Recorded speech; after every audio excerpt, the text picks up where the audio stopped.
نو ابوبکر رضی الله تعالی چې کله امیر المؤمنین شو د مسلمانانو بادشاه شو نو د مالدار خلکو نه به زکات اغسطو بیت المال کې به جمع کو.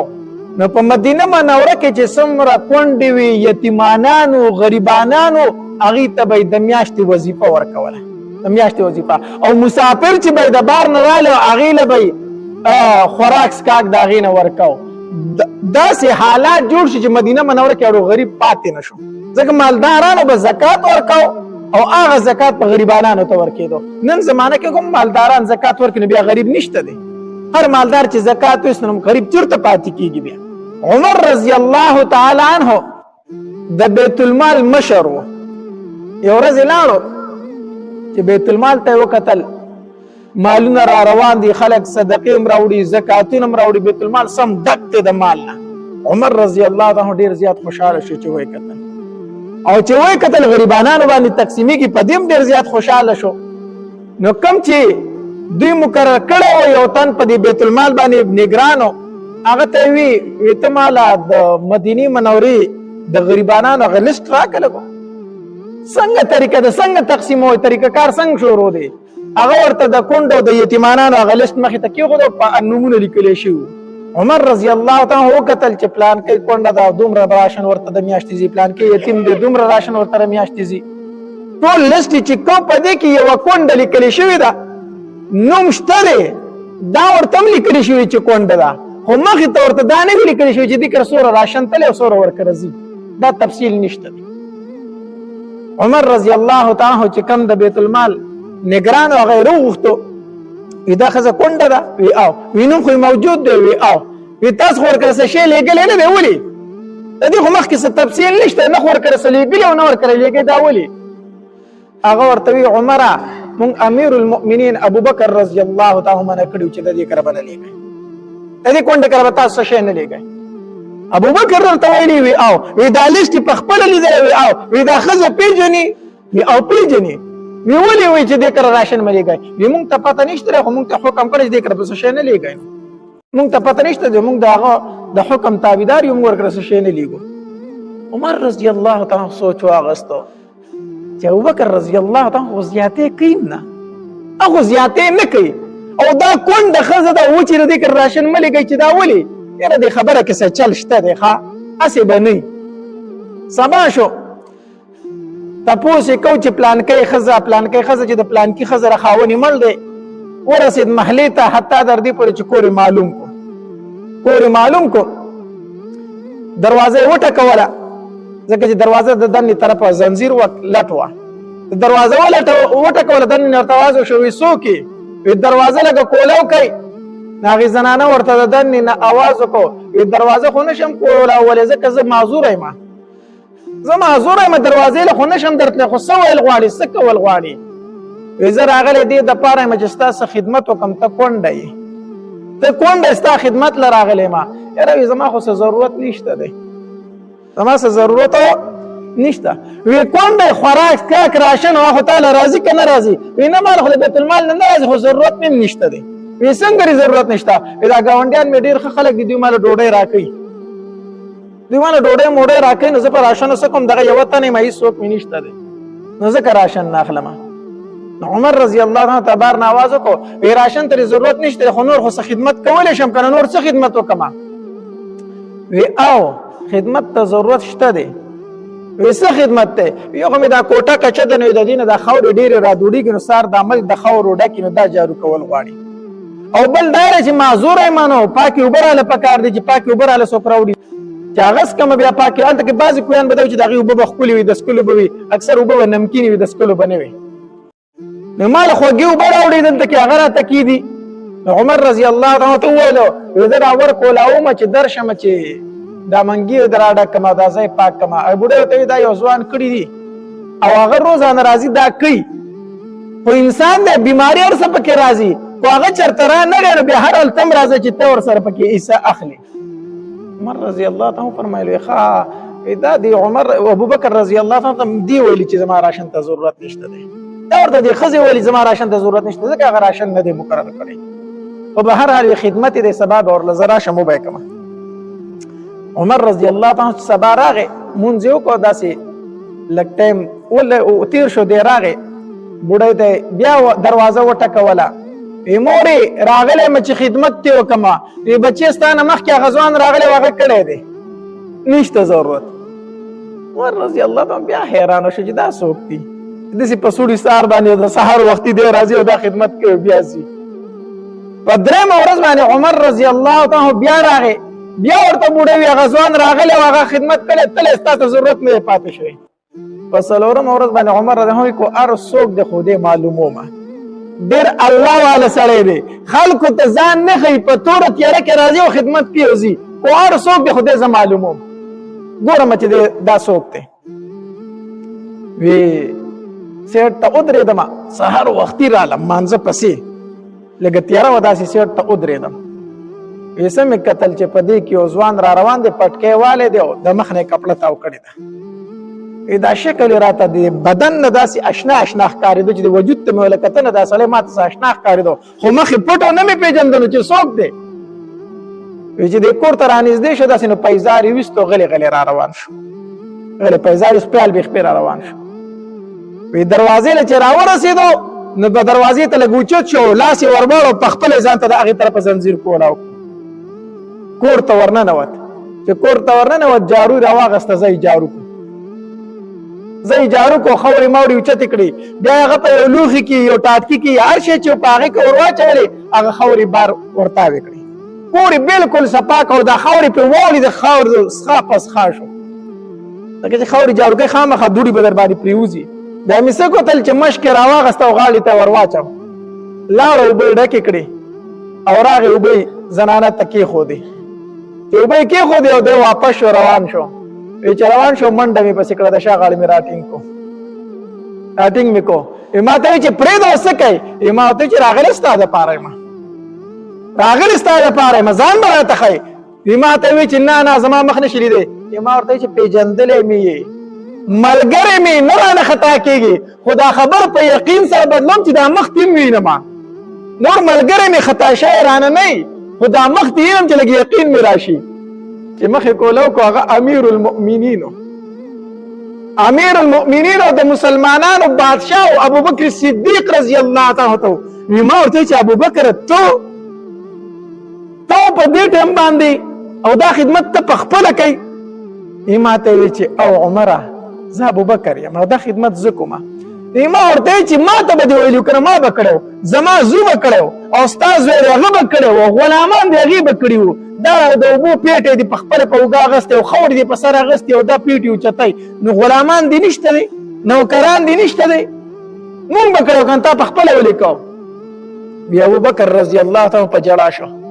وی چې عمره یوه ذمواري راکړه چې بس بیا یې ته کوه که نه یوه ذمواري را الله که ما ورته وی چې څو ما ته وی چې دا ذمواري راکړه چې د قیامت په ورځ به زما پیټ یم ته اوچتی ته چې ما ته وایي دلته به یې زه اوچت کړم زه به یې کوم یا دې ستا زوی وکړي یا دې غلام وکړي ټیک شو تاسو یې وکړئ خو دا ګرنټي ماله راکړئ دا ذمواري واخله چې د قیامت په ورځ به زما پیټ یې اوچتوئ حالانکې الله تبارک وتعالی خو فرمایي چې ولا تزر وازرة وزر اخرى یو انسان د بل انسان پیټ په ورځ د قیامت نشي اوچتولی نو که ته دا ذمواري اخلې ته زه اوچتولی شم نو راته ووایه د قیامت په ورځ به زما پیټې بیا څوک اوچتوي. ما ورته چې ابوبکر خو ټیک شو صحیح ده په دې پورې کور خواله چې رالي تا دا پیزار ولې ویستو پیزار دې ویستو خپیال بېخپې را روان شو غلی غلی دا پیزار دې ولې ویستو ما ته وی چې عمره دا د یتیمانانو کور دی زه چې د کم کور په خوا راتلم دا د یتیمانانو کور دی دې کې دننه کونډه ښځه ده نو ما پیزار ځکه ویستو چې زه ځم نو زه لږ په درزاري باندې ځم زه لږ په تیزۍ سره ځم ما پیزار ویستو په کلاره روان شوم هسې نه چې دې کونډې ښځې ته زه یتیمان چېرته راویښ کړمه زما د خپو په دربارې سره چې ته یتیمانان راویښ نه شي ځکه مې دغلته پیزار ویستو. دا دې ته وایي د زړه نرمتیا دا د زړه نرمي ده د زړه نرمي دې ته وایي د زړه نرمتیا نرم زړه الله تبارک وتعالی ته په زړونو کې خوښ زړه دی خوښ چې کله ته د نیکۍ کارونه کوي د قرآن تلاوت کوي مقبرې ته ورښکاره کېږي زړه به دې په خپله نرمېږي مونږ وایو کنه الکه زړه مې ډیر زیات سخت دی. بعضې خلک په دې خبره باندې فخر کوي الکه ګوره زړه مې ډیر زیات سخت دی، ګوره دې سترګې نه مې روح کې نه بهیږي. ویرېږه د الله نه، په دې خبره باندې توبه وباسه، ګناهګاري دې په دې خبره باندې. الله ته په زړونو کې بدترین زړه چې هغه سخت زړه دی، او ته په دې فخر کوې چې زما زړه سخت دی. ستا زړه به سخت نه سار راپاسي د دنیا شمیر شروع کې، د پیسو شمیر شروع کې، د گاډو شمیر شروع کې، د بنگلو شمیر شروع کې، ټوله ورځ په دې باندې ستا تېره شي. ته الله یاد نه کې، قبر یاد نه کې، آخرت یاد نه کې، جنت یاد نه کې، جهنم یاد نه کې، مرګ د ته نه مخې ته کېږي، زړه به د کوم طرفه نرم شي؟ زړه سختېږي په ګناهونو سره، په ګناهونو سره زړه سختېږي. حدیث مبارک کې راځي نبی علیہ الصلوۃ والسلام د مسجد نبوي نه راووتو، صحابه کرامو خندل چې نبی علیہ الصلوۃ والسلام هغه صحابه کرام په خندا ولیدل کنه، نو یې فرمایلو ویزه چې په سپويګه مکنه کو تاسو په هغه په اویدل کنه نو تاسو به جړه ډیره او خندا بلګو، تاسو به چرته نو خندلی. او بیا نبی علیہ الصلوۃ والسلام فرمایل وی دا قبر چې دی د روزانه یو څو اوازونه کوي، دی وی انا بیت الوحده، انا بیت الظلمه، انا بیت التراب، انا بیت الدود. د یو څو اوازونه کوي، زه د یوازیوالي کور یم، زه د تیارو کور یم، زه د چنجو کور یم، زه د خاورو کور یم. ومال راځي ځان له د نیک عمل رڼا راوړه چې دلته تا ته رڼا بله شي. کومال راځي ځان له د نیک عمل بستره تیاره کړه چې دلته ته بستره ته خوره شي. کومال راځي ځان له نیک عمل راوړه چې د چنجو نه دې بچ کړي، چنجو نه دې بچ کړي. نبی علیہ الصلوۃ والسلام فرمایل مرګ یادوئ ځان ته، قبر یادوئ. نبی علیہ الصلوۃ والسلام فرمایل مرګ یادوئ، مرګو دا د انسان مستی ختمي، دا د انسان خوندونه ختمي. په مستی کې رالی، په ګناهونو کې رالی، ځان ته مرګ را یاد که په خپل باندې دا زړه نرم شي چې دا زه څه کومه، دا زه په څه کې اخته یم. دا نه چې دنیا ګټل ناروا دي، دنیا ګټل یقینا جایز دي. صحابه کرامو کې داسې مالدار صحابه کرام تیر شوي دي چې په نن زمانه کې هم داسې څوک مالدار نه، داسې مالدار صحابه کرام تیر شوي دي. په غزوه تبوک کې عثمان رضی الله، په غزوه تبوک کې ابو بکر صدیق رضی الله تعالی عنہ 2 حصے مال د خپل کور راوړ، 2 حصے مال، څومره ټول مال چې راغونډ شو دا 2 حصے ابو بکر رضی الله تعالی عنہ ورکړو. نبی علیہ الصلوۃ والسلام ورته دا نو فرمایلی چې ابو بکر دا ټول مال دې کم ځای نه پیدا کړی دی، ته مال ولې ګټي؟ خو مالدار صحابه پکې موجود وو، خو ډیر مال والے صحابه کرام پکې موجود وو، او هغه زړه سخت شوی نو، زړه نرم وو. عثمان غنی رضی الله تعالی عنہ څومره مال الله تبارک وتعالى ورکړو، څومره مال. او صحابه کرامو کې مالدار ترین صحابي عثمان غنی رضی الله تعالی عنہ. او چې کله قبر تبراغه مقبره تبراغه کنه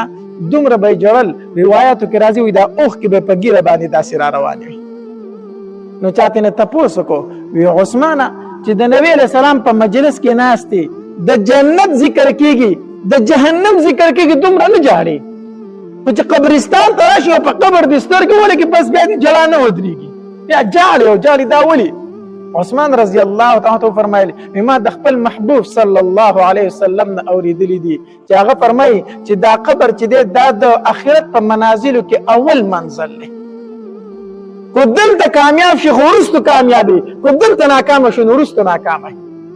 نو زه دلته چې راشم ځکه جاړم چې زما یره زه به په دې منزل کې کامیاب شم او کامیاب نشم. حالانکه نبی علیہ الصلوۃ والسلام ورته فرمایلی چې عثمان فی الجنه، عثمان جنتی دی، په جلال به زه په دې منزل کې کامیاب شم کو کامیاب نشم. عمر رضی الله تعالی عنہ چې کله شهید کېدو بالکل د ځنکدن ټیم دی، خپل بچی ته وی ویلال شه او مال حذیفه ابن یمان رضی الله تعالی راوله. حذیفه رضی الله تعالی چې د نبی علیہ السلام د راز خبرې کړې وي،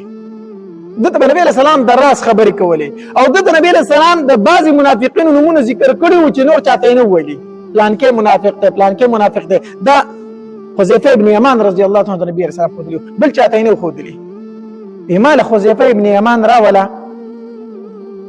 د عمر رضی الله عنه زوی لاړو، او حذیفه رضی الله تعالی عنہ پسې وې زما بابا دی غواړي غخواله راشه، هغه خواله راشه. نو چې کله حذیفه رضی الله تعالی عنہ راغی د عمر رضی الله تعالی عنہ قال عمر رضی الله تعالی عنہ ته وی اے حذیفه ستا سره د نبی علیه الصلاۃ والسلام یو راز دی او زه درته دا نه وم چې دا راز ما ته ښکاره کړه دا درته نه یم تا ته نبی علیه السلام د منافقینو نومونه ښودلي دي نو دا درته نه وم چې ما ته هغه ټول ذکر کړه خو دومره په د منافقینو په هغې لست باندې لږ نظر ور واچوه د عمر نوم خو به پکې چېرته نه د منافقینو په هغې لست کې د عمر نوم شته دی که نشته صرف په هغې نظر وچلوه حذیفه ابن یمان رضی الله عنه ته وفرمیل عمره خوشحاله اوسه په منافقینو کې ستا نوم نشته منافقینو کې ستا نوم نشته عمر رضی الله تعالی په جلا شو وی شکر الحمدلله اوس مې په مرګ هېڅ پروا نشته دی اوس مې په مرګ هېڅ پروا نشته دی کوم رب حالانکه عمر چې نبی علیه السلام د هغه متعلق ویو وی که زما نه وروسته بل نبي راتلی نو لکانه عمر نبی به څوک و عمر به هغه پیغمبر هغه صحابي دی دومره بشارتونه ورته نبی علیه الصلاۃ والسلام ورکړي وو په د هغې باوجود حذیفه رضی الله عنه ته فرمایل حذیفه د منافقینو لیست وګوره چېرته د عمر نوم خو به پکې نه موجود حنظله رضی الله تعالی په لاره روان دی او چغې وي چغې نافق حنظله نافق حنظله نافق حنظله جاړې او چغې وي ابوبکر رضی الله عنه ته فرمایل حنظله څه چغې دي رخ کړي سجل شوی دی وی ابوبکر منافق شوم منافق شوم زه منافق یم زه منافق یم زه منافق شوم ابوبکر رضی الله عنه ته فرمایل ولې سجل وشو وی چل دا ده چې د نبی علیه الصلاۃ والسلام خواته ناست یم نو زړه مې یو شانې خو چې کور ته لاړ شم د ښځې او د بچو سره کېنم زړه مې بل شانې بیا مې زړه کې دنیا وي نو دا خو منافقت دی چې د نبي علیه السلام سره په مجلس کې یو شان یم او کور کې په مجلس کې بل شان یم دا خو زه منافق یم ابوبکر رضی الله عنه ته فرمایل وی حنظله وی دا کار خو زما هم دی نو ته منافق خو بیا زه منافق شوم داسې خو زه یم د نبي علیه السلام په مجلس کې چې څنګه یم هغه شان خو زه کور نه یم راځي چې نبي علیه السلام له لاړ شو نو چې څنګه د نبی علیه السلام خواته کېناسته که نه حنظله بیا چغه کړه وی نافق حنظله حنظله منافق شو نبی علیه السلام ورته وفرمیل حنظله ولې څه چل شوی دی وی د الله پاکه پیغمبر چې ستا خواته ناست یم که نه داسې یم چې لکه جنت او جهنم په خپلو سترګو وینمه خو د الله پاکه پیغمبر چې کور ته لاړ شم بیا د ښځې د بچو سره مشغول یم هر څه رانه هیر شي نبی علیه الصلاة والسلام ورته وفرمیل وی حنظله که چېرته په لارو په کوڅه کې او په کور کې هم داسې شوې څنګه چې زما په مجلس کې بیا خو به د اسمان نه فرشتې راځي په دې کورونو په دې لارو کې بر سره د خلکو په مخ کې سلامونه کوي بیا خو بر سره سلامونه کوي په لارو په کوڅو کې دا منافقت نه دی زما مجلس کې چې کوم اثر هغه به ضرور بار نه وي دا منافقت نه دی تاسو منافقین نه یې ګورئ دومره به د هغې سره خپل ځان فکر دومره به خپل ځان فکر الله زړه به زمونږ زړونه سخت شوي دي مونږ وایي زړه مې سخت دی سخت زړه دې سخت شو زړه به نرمی څنګه د قرآن تلاوت کوه زړه نرمیږي د قرآن په تلاوت سره ډېر یو خو د قرآن تلاوت ډېر زیات کوه دویم مقبرې ته ځه مقبرې ته ځه نبي علیه الصلاة والسلام خپل عادت مبارکه ده چې جنت البقیع ته به تو هلته به تو نبي علیه الصلاة والسلام به قبرونو باندې ګرځېدو نو چې کله قبرستان ته ځې ستا به زړه نرمېږي ښه دا مې پلار پروت دی دا مې مور پرته ده دا مې رور دی دا د کلي هغه پلانکې پښتون دی خان دی نواب دی ملک دی او دغه پلانکې په تنقې ځوانۍ کې چې مړو د هغه دی دې قبرونو ته به ګورې نو ستا به هم په دې زړه کې لږ نرمتیا راشي یاره زه به هم دې ځای له راځم یاره نن خو چې په خوا باندې تېرېږم او هم قبرستان دی یېرېږم په منډه دې تېرېږم یاره دلته خو به زما شپې راځي په دې ونو کې په دې تیاره کې په دې کې خو به زما شپې دلته راځي نه نه چې په خوا تېرېږم په منډه تېرېږم یېرېږم نو قبرستان ته ځه زړه به دې نرمېږي ځان ته دغه ځای را یادوه مړه یې کو ډېره دنیا ده کو لږه ده پاتې کېدونکې ده نو زړه به دې نرمې نرمو د الله نافرمانۍ به نه کوي به هر حال چې زړه کله نرم شو د الله تبارک وتعالی ته په زړونو کې خوښ زړه دی نرم دل انسان الله ته ډېر خوښ دی سخت دل انسان نه الله نفرت کوي الله تبارک وتعالی زموږ زړونه نرم کړي او زړونه به نرمېږي څنګه یو څو خبرې مې درته وکړي د قرآن تلاوت زیات کوئ ذکر و اذکار کوئ او مقبرې ته ورښکاره کېږئ که روزانه مقبرې ته نشئ تللی که نه په دې هفته کې یو ورځ قبرستان ته ضرور ځئ د عمر رضی الله تعالی عنه د اسلام راوړلو واقع هم ډېره عجیبه ده یو ځلې نبي علیه الصلاة والسلام چې کله ډېر تنګ راغی د کافرو د تکلیفونو نه نو الله ته یې لاس اوچت کړو اللهم اید الاسلام باحد العمرین الله دا اسلام مضبوط کا په یو د دوو عمرینو سره. الله په دې دوو عمرینو کې یو مسلمان که چې اسلام په مضبوط شي. ځکه دا په مکه مکرمه کې دوه زورور سړي وو. یو عمر بن هشام چې هغه ته مونږ او تاسو ابو جهل وایو، عمر بن هشام، او دویم عمر بن خطاب رضی الله تعالی عنہ. الله په دې دوو عمرینو کې یو عمر مسلمان که چې اسلام په مضبوط شي، ځکه دا دواړه ډېر زورور دي او مونږ ته ډېر زیات تکلیف دی. دا دعا نبی علیه الصلاۃ والسلام به بار بار غوښتله. نو مکی مکرمی مشرکین راټول شو دارالندوی ته، د دوی د جرګو چې کوم ځای و. په هغې کې دا مشوره کېده چې د دې پیغمبر سره آخر څه وکړو، زره به موږ څنګه خلاصېږو. دا مشوره پکې کېدله. په دې کې ابو جهل هم ناست دی او دا عمر رضی الله تعالی عنه پکې هم ناست دی. دا عمر رضی الله تعالی عنه پاسېد او دا توره راویسته، یو کړس یې وله ورکړو. مړی څه مسله خو رخ کړې د دې پیغمبر نه، یو تن دی ټولې په لړزان کړي یې. زم چې اوس یې له سر راوړم چې دا خبره هواره کړم چې کیسه له خلاصه کړم. ابو جهل ورته وی عمره کو دا کار دی وکړو نو سلو خان درله په انعام کې دي. څو خانو؟ سلو خان درله په انعام کې دي کو دا کار دی وکړو. وی یقیني؟ وی او وی اوس یې تماشا کوه چې سر یې له پخپو کې ورته وکړم. دارالندوی نه په سخته غوسه کې ووت. را روان دی به نبی علیه الصلاۃ والسلام پسې، د هغې په مرګ پسې را روان دی. په لاره کې ولې یو صحابي مخې له ورغی، سعد رضی الله تعالی عنه. وی عمره خیر خو دی ولې ډېر وارخطا رواني په غوسه کې، چېرته رواني؟ د نبی علیه الصلاۃ والسلام دا نوم مبارک ډېر په بدو الفاظو واغستو. وی زم په هغه پسې چې دا سر تېنه قلم کم چې دا خلک تېنه وزګار کم. سعد رضی الله تعالی عنه ته وویلو وی عمره دا نشي کولی، دا نشي کولی. ته ولې نشم کولی؟ بس نشي کولی، هغه ته نږدې کېدی هم نشي. نو وی ښه، وی ګویې چې تم صحابي شوی دغه ملګری شوی کو، تم بې دینه شوی، خپل د پلار نیکه دین دې پرېښی دغه ملګری شوی کو. سعد رضی الله تعالی عنه فرمایل وی او زم دغه ملګری یم، د دې ځای نه ته زما نه قدم هم نشې اړولی په هغه پسې. عمر رضی الله تعالی عنه پې توره راویسته، وی چې ړومبی ستا کار تمام کم نو وروسته به په هغه پسې ځم. چې د پې توره واړوله، سعد رضی الله تعالی هم تورې ته لاس کو. قریبه دا وه چې په یو بلې ګزارونه کړی وې، خو د سعد رضی الله تعالی عنه د خولې نه یوه خبره ووته. وی عمره ما او زما محبوب صلی الله علیه وسلم پرېږده، خو د خپل کور فکر دې وکړه، پیغور یې ورکړو. د خپل کور فکر دې وکړه، ستا هغه اوښې او غخور خو دې مسلمان شوي دي. ته چې د کمې هستۍ د مرګ دپاره روانې په هغې باندې ستا خور ایمان راوړی دی. وی دا دې راته څه وي؟ وی او که نه؟ وی عمر او د هغه کور ته اسلام راغلی دی، زه جوړمبی خو د خپلې خور نه سر قلم کم. په سخته غوسه باندې روان دی، د خور کور له ورغی او چې ورغی ورته دیکه ورکړه، ور د هغې طرفه کلکو. چې ور کلکو د ور سره غوږ کېښودو، نو هغې له د هغې استاذ راغلی و او قرآن یې ورته ښودو. د عمر رضی الله خور چې کوم ده، اوښی چې کوم دی، یو صحابي دی، استاذ دی، هغه راغلی دوی ته قرآن ښایي. د چې د قرآن اوازونه واورېده، او دا خبره خو رښتیا ده، هغه خو یقیني مسلمانان شوي دي. د تورې دا موټی چې دی په دې باندې راکېښودل په دې دروازه، وی ور کولاو که. خور یې پوه شوه چې رور مې راغی، پوه شو را باندې. نو زر یې هغه استاد چې و هغه ته وي ته کوټې ته لاړ شه، ته پټ شه. هغه هم ویرېده چې عمر راغی، نو هغه ډایرکټ کوټې ته ننوته او د کټ ته لاندې پټ شو. وی ته میلمه او زه یې خور یم او دی اوښی دی، که زموږ سره یې هر څه وکړو، خو ته پردی سړی ته پټ شه. هغه یې تې پټ کو او دا خور یې راله ور یې ورته کولاو کو. چې ور یې کولاو کو، د به دې اوښي باندې ور منډه کړه، د مرۍ نه یې ونیو او د تورې په دې موټي پې را کېښودل. تا اسلام راوړی دی. چې کله په هغې ګزارونه شروع کړو، نو دا خور یې منځ له راله، دا خاون او دا ورور یې خلاصول. چې د دوی په منځ کې خلاصونو کې چې کله خلاصون یې کوو، د عمر رضی الله تعالی عنه چې څپېړه واړوله او په دومره زور سره د خور دې مخ له راواچوله چې د هغې د مخ نه د وینو دارې شروع کړې. عمر رضی الله الله ډېر لوی طاقت ورکړی، ډېر زورور طاقت یې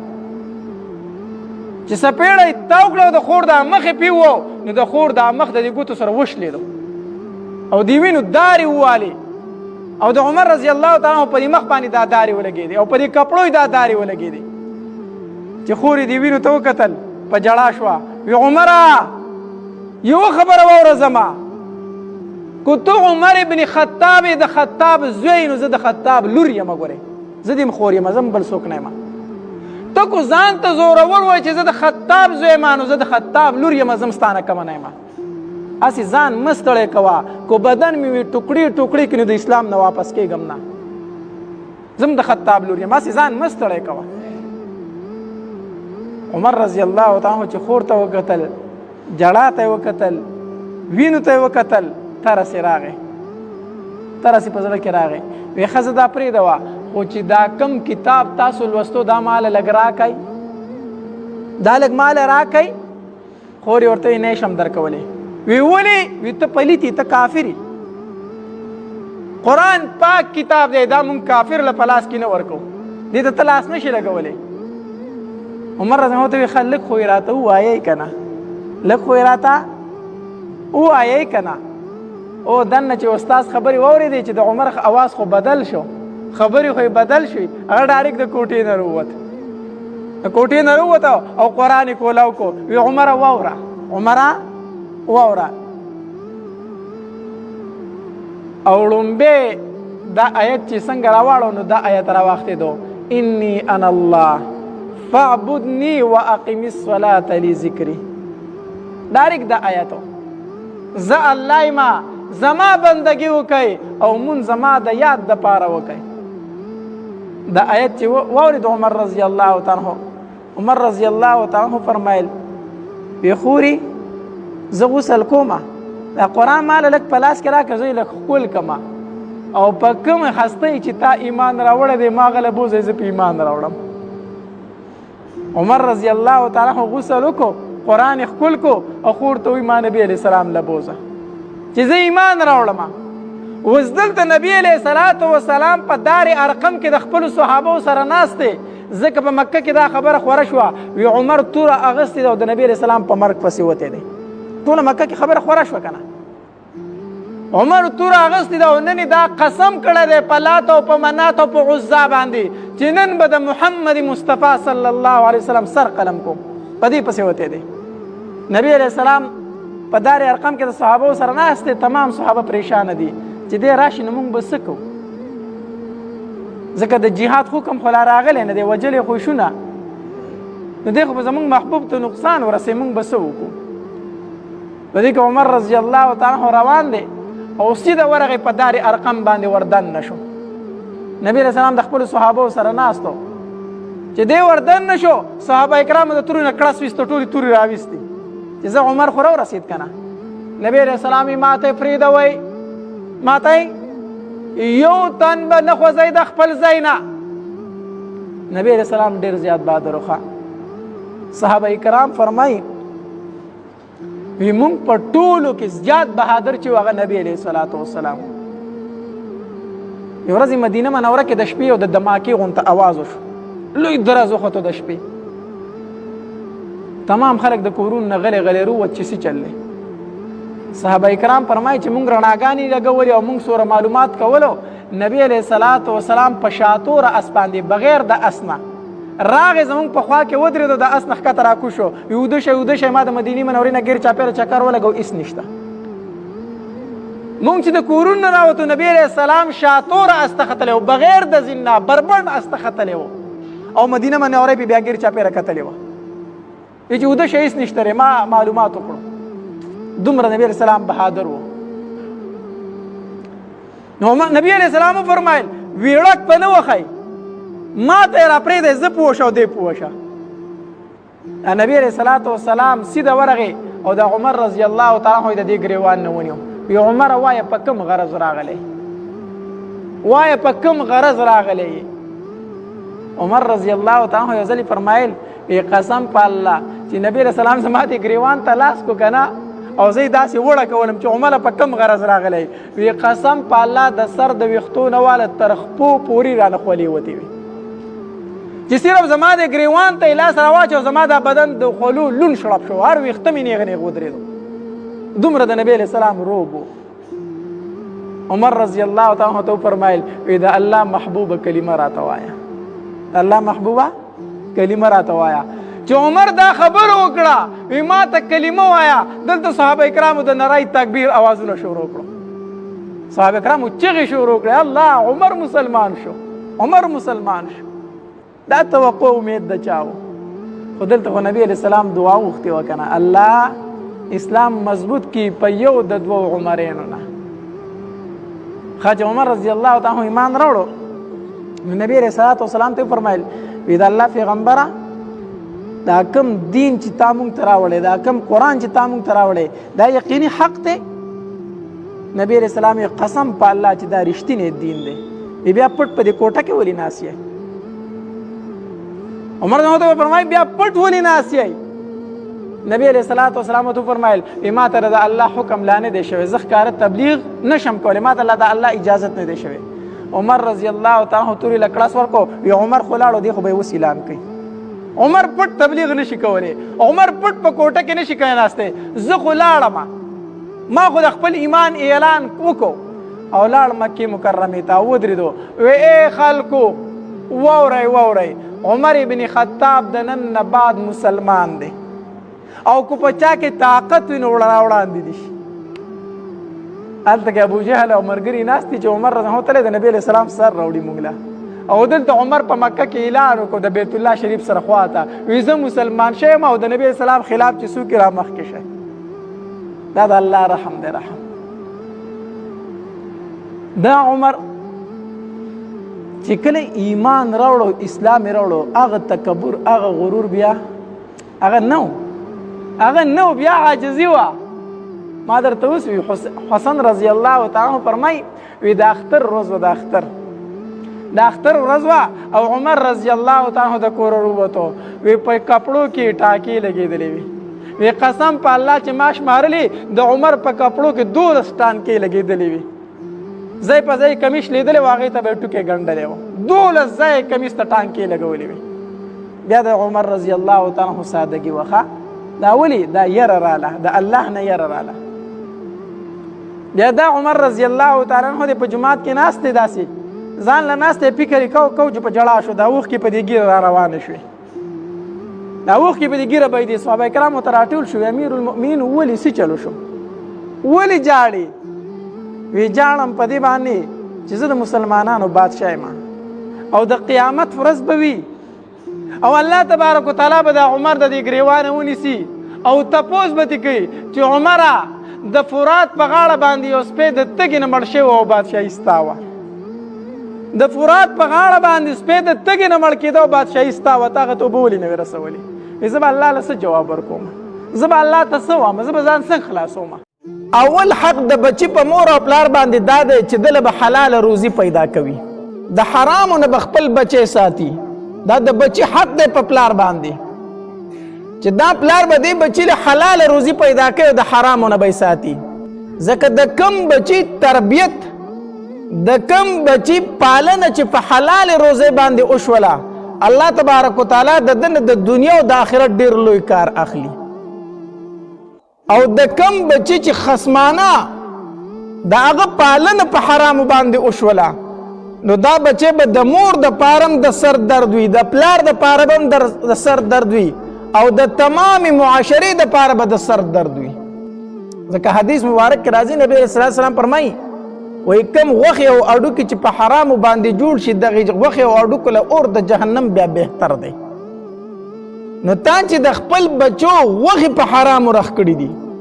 تا د خپلو بچو اډوکې په حرامو باندې رخ کړي دي، د هغه په بدن کې چې کمه وینه د هغه د حرامو ده، د هغه په بدن باندې چې کمې غوښې انبار دي دا د حرامو دي، د هغه د بدن چې کم اډوکې دي دا د حرامو نه رخ شوي دي. چېرته به دا ستا بچی ستا دپاره د راحت او د سکون ذریعه وګرځي؟ دا سوال نه پیدا کېږي چې دا سکون او د راحت ذریعه وګرځي. نو د بچی دپاره اول حق په مور او پلار باندې دا دی چې حلال روزي به ورله ورکوي، حلال روزي.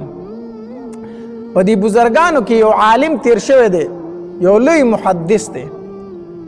عبدالله ابن مبارک رحمه الله. دا لوی محدث لوی فقیه تیر شوی دی. ته د پلار مبارک دا د یو ګورنر سره په باغ کې نوکر و باغبان و د هغه باغ به یې ساتو دله. یو ورځ د دې ګورنر میلمانه رالو، ده ورته وی ځئ چې لاړ شو زما باغ دی، هلته به ډوډۍ مو خورو، میوې به مو خورو، زما باغ به وینو، چکر به وګلګو. دا عربو اوس هم دا عادت دی، ځان له په دې باغونو کې او په دې ساراونو کې ځایونه رخ کړي، څوک ورته استراحه وایي، څوک ورته څوک وایي، څوک ورته څه وایي، دا نومونه یې ورته رخ کړي. بهرحال ځان له ځي هغې ته چې میلمانه راشي ځان له پکې ټیم تېروي. نو د دې ګورنر هم باغ و، دې میلمنو ته وایي ځئ چې لاړ شو دې باغ ته، هلته به ډوډۍ وخورو او په دې باغ کې به وګرځو. هغې ورته وایي ټیک ده. دا میلمانه چې کله د دې باغ ته به وستل په لاره ورته لګیا دی، یاره زما باغ دی او ډېره ښایسته خوږه میوه کوي، ډېر ښکلي انارونه کوي، هغې نه به انارونه وخورو. خو د ټول نه لویه خبره ده که نه چې په باغ کې را سره کم نوکر دی باغبان دی، هغه ډېر ایمانداره سړی دی، ډېر ایمانداره نوکر را باندې پېښ شوی دی، ډېر ایمانداره مزدور را باندې پېښ شوی، ډېر ښه سړی دی. دا صفتونه ورله کوي. لاړو به هر حال باغ ته چې ورسېدل، ډوډۍ تیاره شوه، ډوډۍ وخوړله. چې ډوډۍ وخوړله نو دې باغبان ته وایي مبارک ته، وایي مبارکه د انارو لږې ښکلې دانې راوشو کوه چې دا میلمانه یې وخوري، په دې ډوډۍ پسې دا میوه وخوري، انار ترې راوړه تازه تازه. هغه ورته وایي ټیک ده. دی لاړ په باغ کې ګرځېده یو ښایسته دانې پکې وکتله، راوشو کوله راوړه. چې دلته کې ګورنر هغه دانه ماته کړله او میلمنو ته یې ورکړه چې هغې وڅکله، تروه وه. دی خو ملامته شو، اوس ته میلمه ته خرابه میوه کېدې که نه، خو سړی ملامته شي که نه. دی ملامته شو، مړه دا دې څنګه انار راوړې، دا خو تریو دی، ښکلی انار ترې راوړه. ده ورته وایي ټیک ده، صحیح ده. ګرځېده په باغ کې بله یو ښایسته دانې راوشو کوله راوړله. چې راوړله هغه یې ماته کړه، چې هغه یې خولې ته ور واچوله، هغه هم تروه ده. اوس ګورنر ملامت هم شو، غوسه هم شو چې د ده خو ما دوی ته په لاره ډېر صفتونه کول چې دا ډېر ایمانداره سړی دی او ډېر داسې سړی دی، او هغه چې موږ له میوه راوړي نو خرابه یې راوړي. نو هغه ورته ویې زه درته وایم چې ښکلې میوه راوشو کوه، ته چې راوړې نو ترې راوړې، بله دانه راوشو کوه. چې بله دانه یې راوړه چې هغه یې ماته کړه، هغه هم تروه وه. بس د ګورنر پاره وختله، صحیح شو، ځکه چې ملامته شو چې دا د عزت جنازه خو دې راله میلمنو د خو دې په شرمونو وشرمولم، بې عزته دې کړمه، ما ستا څومره صفتونه کړي. غصه شو ورته، وی په ټوله لار مې د خپلو میلمنو ته ستا صفتونه کولو، او زه خبر نه وم چې ته د 2 پیسو سړی هم نه یې. ته ماله انار راوړي او هغه تریو راوړي، ستا په باغ کې دومره موده وشوله او تا ته دا پته هم نه ده لګېدلې چې خوږه دانه کمه ده او تروه دانه کمه ده، د کم بوټي میوې خوږې دي او د کم بوټي پکې تروې دي. تا په دې باغ کې دومره موده کار وکړو، تا ته پکې لا دا پته نه ده لګېدلې چې زما میلمه راځي چې تا ته پکې د بوټي پته چې د دې بوټي دانې خوږې دي چې هغوی له هغه راشوکئ، تا ته دا پته هم نه ده لګېدلې. مبارک ورته وویل وی حضرت زه تا د باغ نوکر مقرر کړم، خو د بوټو د سنبالولو دپاره. زه نوکر یمه، زه بوټي سنبالومه، د بوټو خاختراشي کومه، د بوټو ویښونه برابرومه، بوټو ته اوبه ورکومه، ټوله ورځ په دې بوټو خصمانه کوم، په دې باندې ګرځمه. زه د دې نوکر یمه، زه د دې نوکر نه یم چې زه د بوټو نه دانې راشو کوم او خورم چې کومه خوږه ده او کومه تروه ده.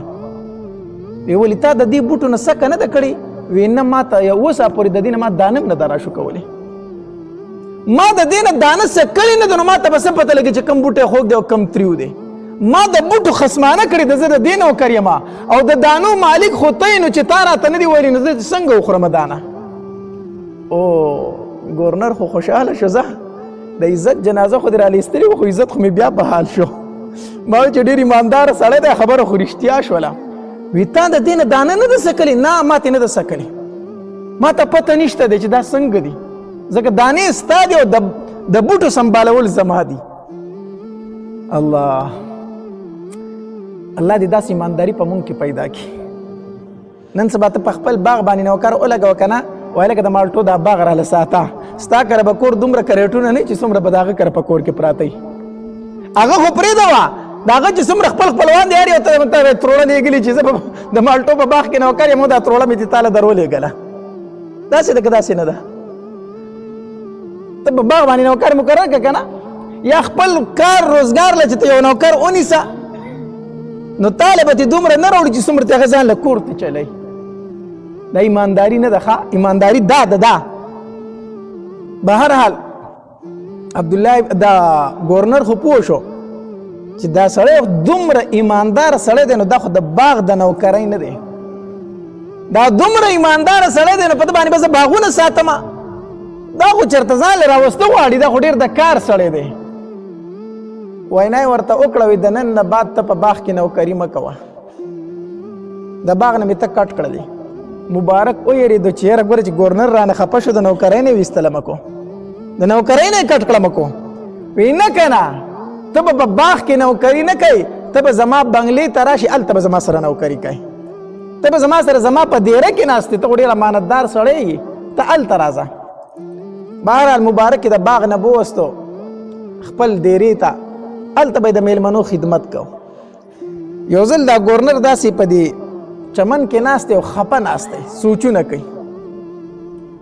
دا مبارک وله راغی وی حضرت زه د ډېرو ورځو نه تا اینم چې ته په سوچونو کې خفه ناست دی، څه فکرونو کې کوي. نو صرف دا درته وایم چې یاره تا سره څه فکر دی، څه ټینشن دی، که ما ته ووایې زه پکې څه تاله مشوره در کولی شم. د ډېرو ورځو نه زه تا په سوچونو او فکرونو کې ینم. ای ګورنر ورته وایي مبارک او بالکل زه په یو سوچ کې یم او په یو فکر کې یم. وایي څو؟ وایي تا ته پته ده چې زما یوه لور د نور اولاد مې نشته دی، صرف یوه لور مې ده، نور مې اولاد نشته ده، که یوه لور الله را کړې ده او هغه پیغله شوې ده. اوس د هغې د رشتو دپاره خلک پیغامونه رالیږي. نو چې څومره مالدار خلک دی او څومره بادشاهان دي، ټولو د خپلو شهزادګانو دپاره رشتې رالیږلي دي. یو وایي مال یې راکړه، بل وایي مال یې راکړه. نو زما خو دغه یوه لور د په دې سوچ کې ما چې یاره ورکړم نو چې وروسته ژوند به بیا څنګه تېرېږي، او ډېر شی رشتې دي. نو چې کوم شهزاده لی ورکړمه، د کوم بادشاه زوی لی ورکړم، په دې سوچونو کې مار ټیم. ځکه چې دغه یوه لور مې ده او یقینا د لور رشته کول څه آسان کار نه دی، دا ګران کار دی. ښه هسې نه چې هلته ورته څوک پیغور ورکړي چېرته، هسې نه چې هلته بیا زه کنځلی شم، هلته داسې نه چې بیا زما خاندان کنځلی شي. دا ټولې خبرې مخې ته موجودې که نه.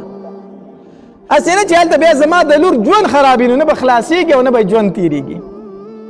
نو دغه یوه لور مې ده او د هغې په رشتې کې بس هر ټیم فکرمن یم. نو ده ورته ما ته اجازت شته چې زه پکې صرف مشوره درکړم، ستاسو د کور خبره ده، خو ما ته اجازت شته زه پکې یو خبره وکړم. هغه ورته وایي مبارکه بالکل ته پکې راته مشوره راکولی شي. وی کو د نبی علیه صلات وسلام یو حدیث مبارک باندې د عمل وکړو نو دا مسله ډېره اسانه ده. وی څو؟ وی نبی علیه صلات وسلام فرمایي چې دینداره رشته غوره کړه، دینداره رشته. کو زوی دی هم رشته ورته کوي نو دینداره جینۍ ورله ګوره، او که لور ورکوي هم نبی علیه صلات وسلام فرمایي چې کوم ځای کې دینداره هلک درته میلاو شو هغه لور ورکه. نو بس نبی علیہ السلام معیار ښودلی دی که نه چې دیندار هلک ته ګوره. اوس د کومو شهزادګانو رشتې چې راغلي ته په هغې کې نظر وچلوه چې په هغې کې کوم دینداره دی هغه له دې لور ورکه. که د نبی علیه السلام په دغې حدیث ته عمل وکړه ستا ټینشن به ختم شي. ویره دا خو دې راته ښکلې خبره وکړه، دا خو دې راته ښه خبره وکړه. کور ته لاړو ښځې ته وایي ښځې وایي زمونږ د لور دپاره خو ډېرې رشتې راغلي دي که نه. وی او وی ما مې بار د خپل نوکر سره مشوره وکړه خو هغه ما ته ډېره ښکلې خبره وکړه. وی څو؟ وی هغه راته وی چې په دې رشتو کې چې کومه نیکعمله رشته ده، کم هلک نیکعملی، مال ته مه ګوره، جایداد ته مه ګوره، د پلار بادشاهۍ ته مه ګوره، خو دې هلک ته وګوره چې کوم هلک پکې نیکعمله و هغه له لور ورکړه. نو زمونږ دپاره خو ډېر شی رشتې راغلي دي، راځئ چې دې رشتو کې وګورو چې کوم هلک نیکعمله دی چې هغه له دا رشته ورکړو. نو ښځې ورته ویې یاره دا خو له ډېر شی دا خو ډېره ښه مشوره در کړې ده، دا خو ډېره ښکلې مشوره در کړې ده، راځه چې دې رشتو کې وګورو که نه چې کوم هلک پکې نیکعمله دی، کوم هلک پکې نیکعمله دی. دا ګورنر دې ښځې ته وایي یاره ښځې نیکعمله هلک لی ورکوو که نه؟ وی او نیکعمله هلک لی ورکوو چې هلک نیکعملی خیر دی. بیا زه خپله خبره وکړم. وی او وکړه. ما ته خو دې مبارک نه بل هلک نیکعمله نه ښکاري، زمونږ دا نوکر نه دی، دا کوم چې مونږ سره کار کوي، دا زمونږ مزدور چې دی دا مبارک، ته دنه خو ما ته بل نیکعمل هلک نه ښکاري. د ښځو طبیعت خو یې داسې که نه، ښځه یې په غوسه شوه وي دا څه وي دا زمونږ چې کوم نوکر دی ته به خپل لور هغه له ورکوي. نیک وګوره خو په دې شهزادګانو کې وګوره، بادشاهانو چې کومې رشتې رالېږلي په دې کې نیکعمله وګوره. نو اوس به ته د ګورنر لور ده دا به ته د خپل نوکر له ورکوې کوم هلک چې ستا خدمتونه کوي وی دا خو دې راته ووي که نه چې نیک عمل هلک لی ورکوي دا خو دې راته ووي که نه وی او وی چې نیک عمل لی ورکوو نو ما ته د مبارک په شانتې نیک عمل هلک بلو نه ښکاري بس چې تا ووایي نیک عمل لی ورکوو نو مبارک نیک هلک دی اوس یې زه مال ته نه ګورم اګر چې زما مزدور دی خو زه ولې لورو ورکومه ګورنر زورور و ښه په ښځه باندې څه و زورور و که نه که په ښځه کمزور یې نو هغې به ته عزت خو یې ورکړه ستا لور ده یوازې ټیک ده خو نه خو ګورنر زورور و په ښځه باندې وی تا ووایي چې نیک عمل لی ورکوو نو بس ما ته د خپل مزدور نه بل نیک عمل هلک نه ښکاري خو بس د خپلې لور نه به صرف تپوس کومه لور یې راوغوښته وی بچیا تا ته پته ده ستا په رشتې پسې ډېر خلک راځي او زه یوه فیصله هم نشم کولی چې چا له دې ورکمه خو لورې ما یو فیصله کړې ده ما وایي چې زه به د نیک عمل هلک له ورکوم ځکه نبي علیه صلات وسلام فرمایي چې رشته کوي بچي ته نو نیک عمله رشته وکړه نو ما ته د خپل مزدور د مبارک ډېر نیک عمله ښکاري نو زه غواړم چې ستا رشته له ده سره وکړم لورې ورته ویل وی پلاره چې څنګه تا فیصله وکړه هغه شانتې ما ته منظور ده څنګه فیصله تا وکړه ما ته څه ده منظور ده ګورنر راغی مبارک ته وی مبارکه وی هو وی تا وی چې دا لور د نیک عمل هلک ته ورکړه د نبي علیه السلام حدیث مبارک دی وی او جي ما خو مشوره در کړې وه وی بس مبارک تی شه زه خپله لور تاله در کوم زه لور تاله در کوم حضرت زه ستا مزدور یم ته زما مالک یې ستا لور د ناز او په نعمتونو کې لویه شوې ده هغه به د یو مزدور سره ژوند څنګه کوي زه ستا د لور رشته نشم قبلولی دا زما د ساتنې نه ده وی کوم ما خوشحالول غواړې او زه ستا مالک یم نو زما لور ته به ته غاړه کېدې او زما لور خوشحاله ده په تا باندې خوشحاله ده وی جي کور مې نشته دی کور مې نشته دی دې له به زه ډوډۍ څنګه ورکوم وی بس کور درته هم زه نیسم او ډوډۍ به هم تاله درځي وی صحیح ده نکاح وشوله او واده هم وشو ځان له سیټ ته کور ونیو وی ستا سره په دې محل کې نه پاتې کېږم ځان له سیټ ته کور ونیو چې کور یې ونیو واده وشو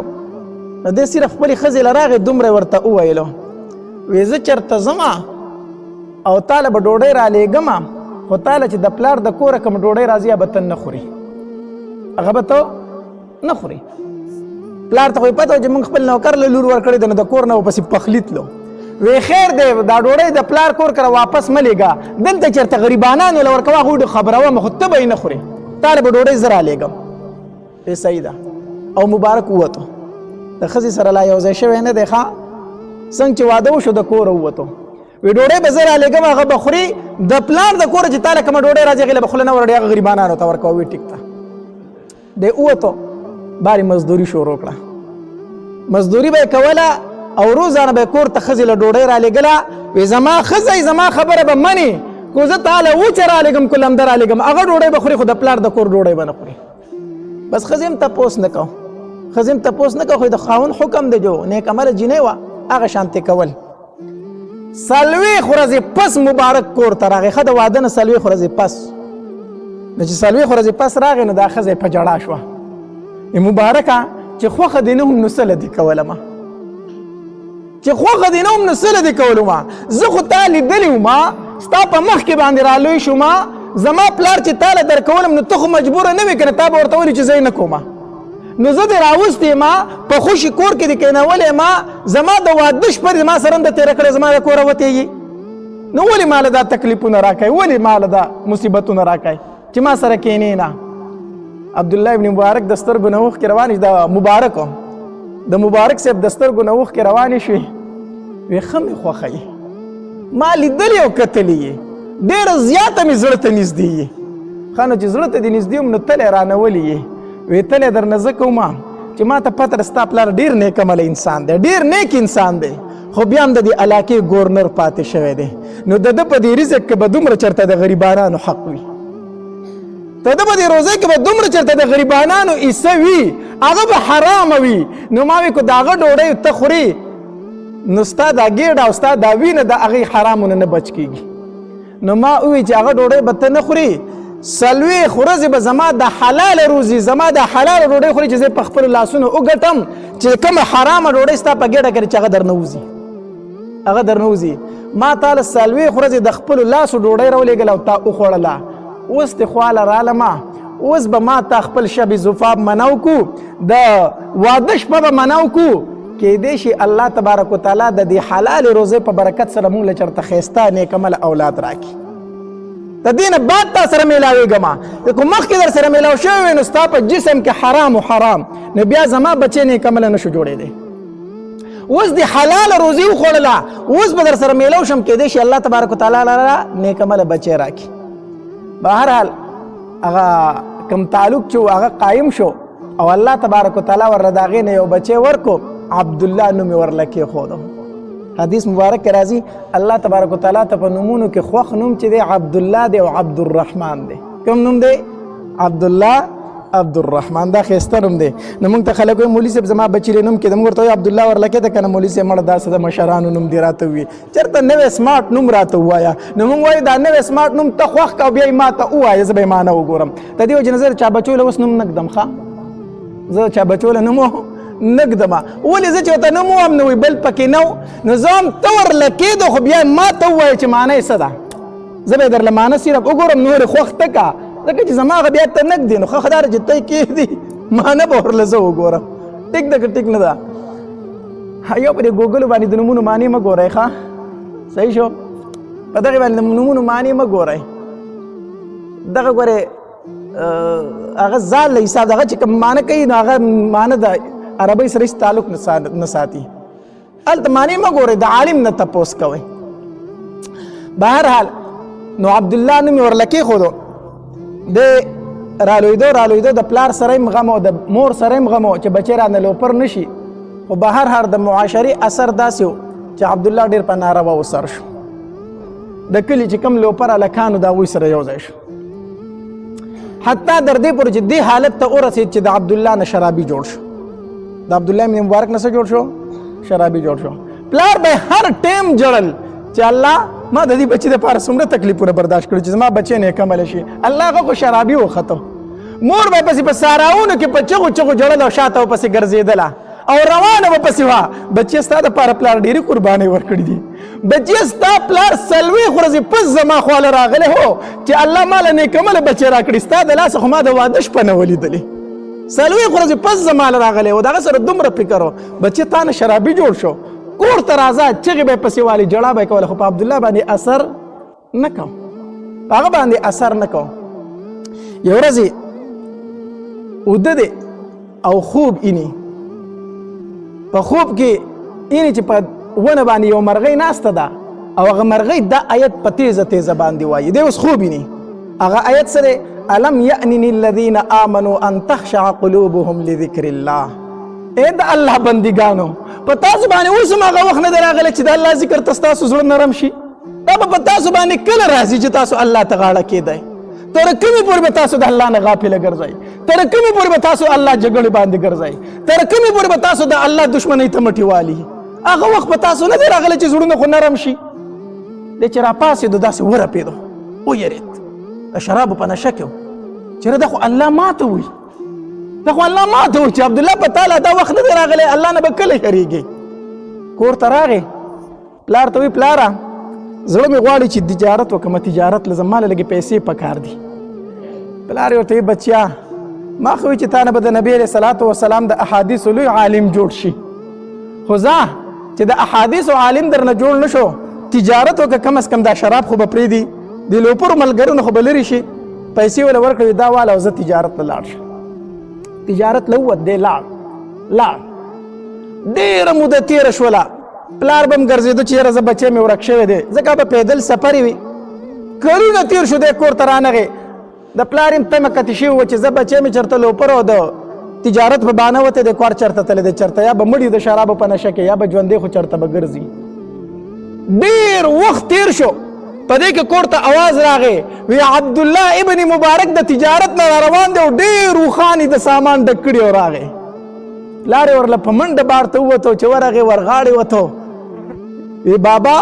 تجارت مې کړی دی وی څومره وی دا څومره وخان چې دي او دا سامانونه پینې دا ټول د تجارت سامان دی پلار یې ډېر خوشحاله شو چې زوی خو مې ډېر مال راوړه ډېر ګټه یې راوړه زه خیر دی چې عالم تی جوړ نه شو نو دوره شو چې د شرابیانو نه خلاص شو. اوښان یې کور ته رادننه کړو چې اوښان یې کېنول که نه او پلار یې د اوښانو نه ترپالونه واړول. نو چې څنګه یې ترپال واړو څه ګوري چې انډي د اوښانو د کتابونو ډک دي او هر کتاب د په خپل لاس باندې لیکلی هغه د نبي علیه السلام احادیث مبارکه دي. دا ټول اوښان د احادیثو د کتابونو نه ډک دي او دا هغه احادیث دي چې د په خپل لاس باندې لیکلي دي. پلار یې حیران شو بچه او بابا چې ما وي زه تجارت لزم هغه دا تجارت دی زه تللی ما چې څومره جون ویستو ما د نبي علیه السلام احادیث مبارکه زده کړي دي زه ګرځېدلی ما سفر یې کړي دي او دا ټول احادیث ما په خپلو ګوتو باندې لیکلي دي. الله